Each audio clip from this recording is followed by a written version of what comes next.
tozo souffrir. Moteur, oh, terrasse a dit dans biso moteur. Moteur mabe ya ekuku. Epola. Ba mekaboye depuis wachikingu. Diyawa. Mokolo moko na njela. Ba uta balali na njela. Moteur mabe. Biso toko suka wapi. To uti 20 jours ekoki. Ratio esili. Yango tozo continue na souffrance. Soda sala. Oh, basali. Biso minga marabino. Toko so la bino ba donner. Toko sale la bino nyonso. Bon moni biso bana banani. Ba responsable. Pardon, s'il te plaît. Bobo kisama kamuna biso. Bo tango ba tozana ba teteni bazawa. Tozana ba homme maladif baza lokola balongo ntangeli fait maladif détenu mosusu azawa aza maladif aza na hernie étangrée.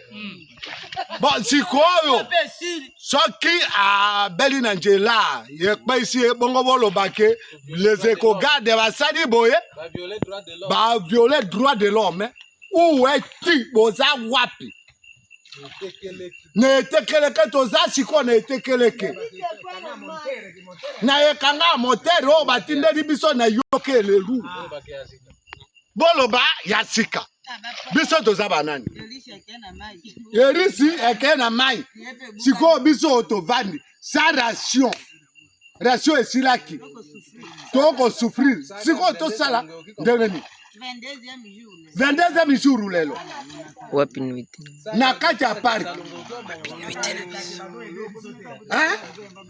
parc national de la Salonge Kabonga sans les patrouilleurs. Nous les patrouilleurs toujours souffrir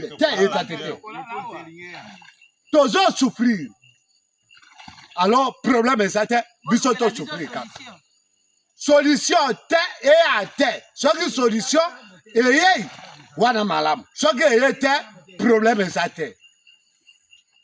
problème est ça merci nabino bosala ndenge boningi pas boso ko la biso problème e kokoma na niveau national siko toza wapi